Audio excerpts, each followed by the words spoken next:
Well, House Speaker Nancy Pelosi certainly followed through on her promise to President Joe Biden to essentially assist rail companies in screwing over their workers as the employees just keep asking for the bare minimum in paid sick leave. 4 days, that's all. But these companies refuse to do it. And since the unions have not reached a deal with the employers in this case, there's this looming rail workers strike that could occur as soon as December 9th. Well, earlier this week, President Joe Biden stepped in and asked Congress to intervene to essentially prevent these workers from striking. And unfortunately, as I mentioned earlier, Nancy Pelosi did deliver. Now, before we get to that devastating update, it's important to understand the background to this story, especially if this is the first time you're hearing about it. We have covered it in the past, but just quick summary of what's transpiring. So the nation's 115,000 rail workers currently receive no paid sick leave, zero. Major railroad companies could provide every worker with a week of paid sick leave for just $321 million, which doesn't sound like, it's a small amount of money, but then you consider the fact that it's less than 2% of their annual profits. Judd Legum doing great work over at Popular Info. Definitely subscribe to his Substack. I love the work that he does. In addition, rail workers have been asking for just 4 days of paid sick leave, but railroad companies are offering none. So the workers are threatening to strike starting on December 9th. Now, if they were to strike, that would be disastrous for the economy and certainly politically disastrous for Joe Biden, which is why he completely changed his tune from who he was in the 1990s when he was not in favor of Congress intervening to prevent a rail strike and decided to pressure Congress to pass legislation preventing the rail strike. And again, Nancy Pelosi did in fact deliver. Now, it's important to keep in mind that the White House had previously negotiated a new union contract that the union members rejected because while it included a pay increase, which is a good thing, it did not include paid sick leave. And that's really the biggest issue for the workers here. Because who doesn't get sick? I mean, they just want to be able to take the time off should they get sick without being penalized. And they have been penalized in the past. That is the issue here. Now, several House progressives had tweeted that they are not in favor of voting on legislation that would prevent a strike from happening. Late Tuesday, though, Speaker Nancy Pelosi announced that the House representatives would hold two votes.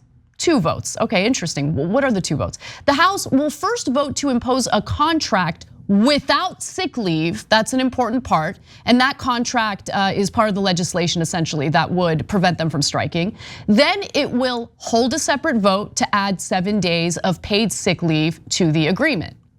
Now, usually when they separate bills like that, they do so knowing full well that the second bill is unlikely to pass. But that's not what happened here, okay? So let's get to the details. What did happen? Well, they did vote on both bills, wait for the outcome of those bills, but something to keep in mind. Breaking, after some talk that progressive Democrats would torpedo Biden's rail deal, the Congressional Progressive Caucus just issued a statement signaling that members will go along with the Pelosi plan to enforce Biden's deal, plus vote separately on Bernie's request, and this is really Bernie's work here, Bernie's request to add 7 sick days. Okay, so the vote in the Senate hasn't happened yet, but this concession by Pramila Jayapal is the most Jayapal move of all time. It really is. And what I love is seeing corporate Democrats on Twitter say things like, Jayapal really should be considered as Speaker of the House or the next Democratic leader in the House of Representatives. Interesting how they're all like rallying in support of her all of a sudden. It's gonna be Hakeem Jeffries, but nonetheless, I digress, let's move on.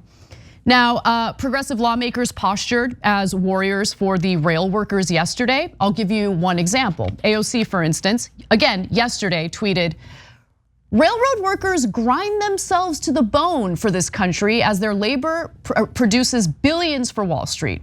They demand the basic dignity of paid sick days. I stand with them. If Congress intervenes, it should be to have workers' backs and secure their demands in legislation. I agree, AOC, I totally agree with you on that. So I was really happy to find that you voted no on the legislation that you spoke out against just yesterday.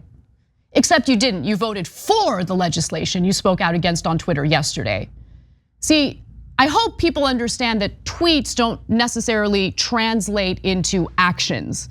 And in this particular case, the only progressive who voted no on preventing the rail workers from striking was Rashida Tlaib, and she deserves a world of credit for that. Now, let's get to the other part of it, right? The other part of this effort was to vote on legislation, a separate bill that would provide some paid sick leave. How did that do? Well, as David Dayen wrote on Twitter, the paid sick leave amendment got 3 Republicans in the House. Hard to see how it'll get 10 Republicans in the Senate. But as you can see from the graphic that he embedded in that tweet, you have the majority of the votes in favor of paid sick leave for the rail workers. So in other words, both bills did in fact pass in the House. It's good that they passed the legislation that would provide the paid sick leave. I'm happy about that, but I am not happy that Congress did in fact vote in favor of preventing the strike from happening in the first place. And if I were one of the progressive lawmakers, I would have voted no on one of the bills, the one intervening, and I would have voted yes on the other bill that provides an amendment that provides the sick leave that the workers not only demand, but absolutely deserve and should have as part of the new contract. And when it comes to the Republicans, I want to focus on that for just 1 minute because I think that's an important angle to this story. It gives you a sense of some of the strategizing that Republican lawmakers are doing, certainly in the Senate. And the strategizing, in my opinion, has more to do with messaging than outflanking the left on labor issues, okay? So I'll give you an example. So Senator Josh Hawley claimed for an administration that claims to be pro-labor, it seems like a bit of a pickle. Meaning the Biden administration wanting Congress to intervene to prevent the strike. And Hawley had signaled that he might consider voting in favor of Bernie's amendment, to provide 7 days of paid sick leave. Okay, I'll believe it when I see it, because if recent history indicates anything at all about Josh Hawley, he is already on the record voting against paid sick leave for federal workers. Homeboy doesn't care about sick leave. Homeboy likes to position himself in posture as some sort of economic populist. But when push comes to shove, he's a good boy for his corporate donors. And he does what they ask him to do. And there's no way I'm gonna believe that he's gonna vote in favor of providing sick days until I see it. I hope he proves me wrong. Another tweet that I wanna draw attention to. So Senator Cruz, meaning Ted Cruz of course, calls rail worker demands for more paid sick leave reasonable. Oh, wow, everybody, wow. Ted Cruz says that 4 days of paid sick leave for rail workers is reasonable, great.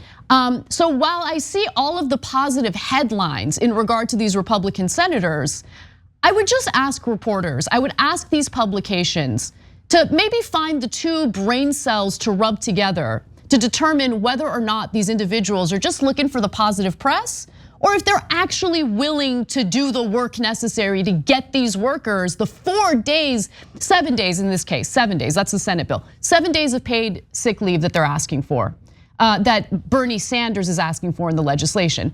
The workers are asking for 4 days of paid sick leave, and they have been denied the sick leave. It's just such an insane story, and it gives you a sense of how far corporations are willing to go to maximize their profits. Because since 2018, the 4 major rail companies in this country, and there's only 2 on each coast, have fired 20% of their workforce, 20% since 2018. You know why they did that? Cut costs, maximize profits. They see labor as a massive cost that eats away at their precious, precious profits. And by the way, they're doing real well when it comes to their profits. I mean, record profits, they're doing stock buybacks, they're paying dividends to their investors, but they just can't afford to hire more people to give their rail workers 4 days off if they get sick per year. That's what this is really about. When you have cut down your workforce so significantly that the remaining workers are forced into overtime, they're forced into working shifts that they can't work because they might have a family emergency, they might get sick. They don't care about any of that stuff. And for anyone who's wondering, well, okay, so Congress voting to prevent a strike from happening, like what does it matter? How much of an impact does it have? Can't these workers still go on strike? Well, if they decide to strike in solidarity, regardless of the legislation, it would be considered a wildcat strike.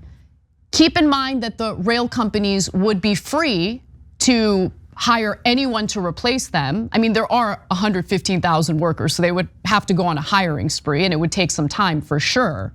But since it's a monopolized industry, the companies don't care if there's some sort of issue as a result of a strike. Because what are we gonna do if they do go on strike? What are we gonna do if there are supply chain issues, if the economy takes a hit to the tune of $2 billion a day as a result? There's nothing we can do about it. It's not like they're gonna be punished for it. It's not like we have any other options. Again, when you have a monopolized industry and you don't have options, these companies can do whatever they want. And the workers know that. And so the likelihood of them doing a wildcat strike is, in my opinion, low. And I'm not basing that off of nothing. Jonah Furman over at Labor Notes has been doing really great reporting on this. Follow him on Twitter, follow his work over at Labor Notes. And he said something similar. I think the fact that we're dealing with a monopolized industry is really putting these workers at a huge disadvantage if they're considering engaging in a wildcat strike. But I mean, we'll see how this all plays out. These industries, these companies, these corporations that have their fiduciary responsibility to shareholders, that seek to maximize profits, will do anything and everything necessary to ensure that they do maximize their profits, even if it's incredibly cruel to their workers to deny them just 4 days of paid time off. It is insane. Thanks for watching The Young Turks, really appreciate it. Another way to show support is through YouTube memberships. You'll get to interact with us more. There's live chat emojis, badges. You've got emojis of me, Anna, John, JR. So those are super fun. But you also get playback of our exclusive member-only shows and specials right after they air. So all of that, all you gotta do is click that join button right underneath the video. Thank you.